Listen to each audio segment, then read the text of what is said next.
Ooby-doo, it's everyone's favorite boomer and vintage lens enthusiast. And today we're going to be looking at 50mm f1.4s. And this is my collection of 1.4s. So we're going to go from best to questionable. And of course, Nikkor 50mm 1 to 1.4. This is an AIS lens. Oh, this is a beautiful lens. It takes fantastic pictures. Stop down to 2, 2.8, 4, 5.6, or 8. It's as good as any other lens. Good as any other lens. This is a fantastic lens. I bought it at a reasonable price, but now I see when they're in a really good condition, like Excellent or Excellent Plus or like New Minus, they come for big bucks. But I paid the standard premium for a 1.4, and this was worth every penny. Every penny. Next in line is the Canon FD 50mm 1.4 SSC. This is an original FD with the silver ring. These are on adapters. I leave a lot on adapters so I can just slap them on a camera and go with it. Now, let's see. This stops on the f16. This stops on the x16. Its closest focusing is slightly less than 1.5 feet. And this is slightly less than 1.5 feet. So that's like an industry standard. Both these lenses are in excellent like new condition. This is another fine performer. Stop down at 2, 2.8, 4, 5.6, or 8. It's as good as any other 50mm lens. And I paid a standard premium for this because it was in such good condition. SMC pentax-a 1 to 1.4 50mm. Oh, this stops on the f22. How about that? It focuses down to 4.5, which is the same as these guys, really, right? Yeah. Now, this lens I got sort of cheap because right here, I don't know if you can see that right there. There's a little dent there. Can you see that dent right there?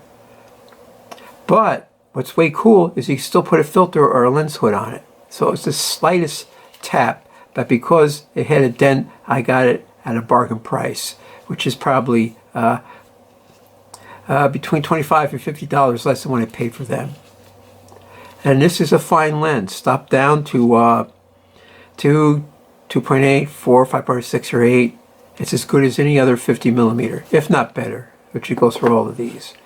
Here is a lens I bought on a lark. This is a screw mount. These are all the pentax-K, FD, Canon F mount, right? This is a M42 screw mount. Lens made in Japan. Super Takamura 1.4 to 50. What does this stop down to? F16. What does it focus down to? 0.45. So that's like a standard. I did some daytime shooting, and of course, top down, it's as good as anything else. Now here's an interesting lens I got because it was pretty cheap, but it was in excellent shape. This the Auto Mamiya C-Core 1 to 1.4. Oh, it's a 55mm. What does it focus down to?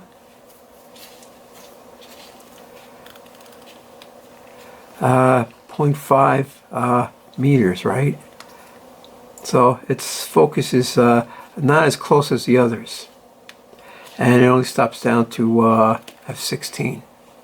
Now, let's turn on my Ruski Geiger counter. It's actually made in Russia, believe that. So I have one Geiger counter made in Taiwan. I bought this one made in Russia, so I could compare them and see what was the difference. Measure.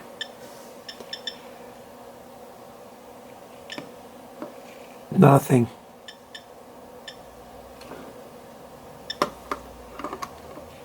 Nothing. Huh? There's some background radiation. That's normal. Nothing.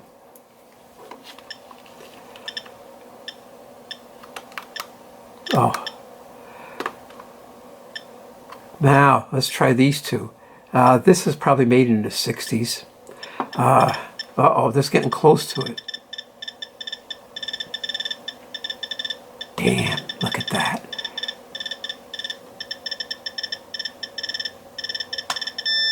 Oh, there we go. 512. Woohoo! Let's see, I think it goes up to 1,000 or something. Oh, let's put that there for a second. This lens was yellowed. I bought it because there's three different varieties. There's a 1.4 that has 8 elements and is supposed to be the best of the best, but of course big bucks and it's like a collector's item. There's one that has 7 elements that's not radioactive. I guess it's a normal 1.4, whatever that is. And there's this one that is radioactive, and this rear radioactive element is supposed to give it some edge or something. What did it drop down to? 193? Yeah, we could check this one out. Yeah, this bad boy is radioactive too.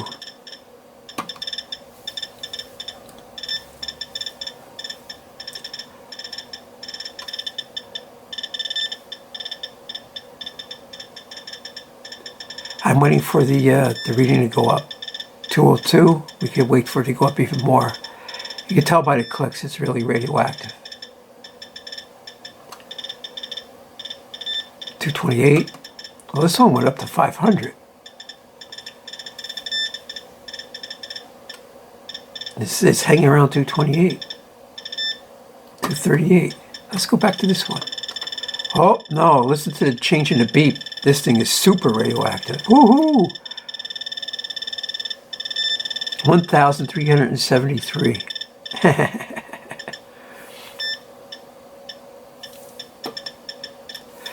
This one was extremely yellow, and I had to get a fluorescent, one of those fluorescent black lights, one of the, twisted type, and I put the bulb like this close away from it, and in 3 days it cleared up.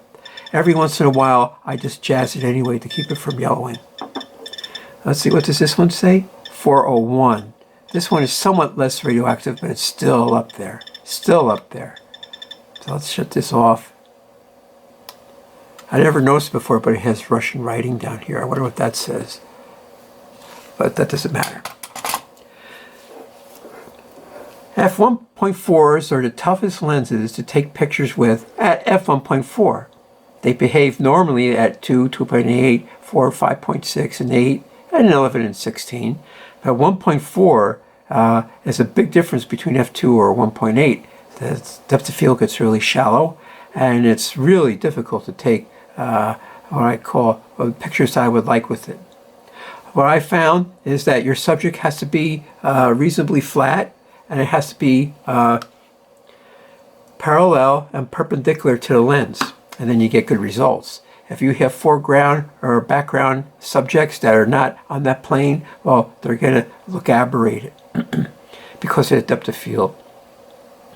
Of course, they enable you to use a low ISO and higher shutter speeds than at any other setting. So, and they do capture a lot of light. I took some pictures when I went to Morristown where I could barely see nothing. And when I took the pictures, you could see all sorts of detail that wasn't visible to the naked eye. This one, I think, has the best optics. And this one is also the best, but in a slightly different way. It's hard to describe, but these two are really good. This is a close third, if not equal. This one, well, I'm still studying this one, and you will see a video of this. And I have a Canon XT 8mm DSLR, and I bought this lens about how long? 6 months ago, and I've had this sitting on that body. And every once in a while, I take it outside and I take a picture if the sky looks dramatic or something, or just to catch the changing of the seasons. And I've been trying to see if this radiation will kill the chip, and so far it looks like it's hanging in there. 2, 4, 6, 8 blades.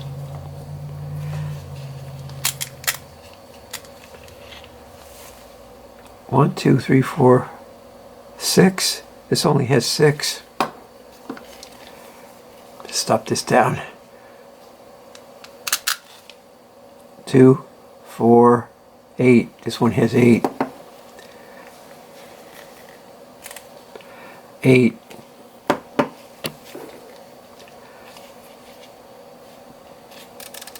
8.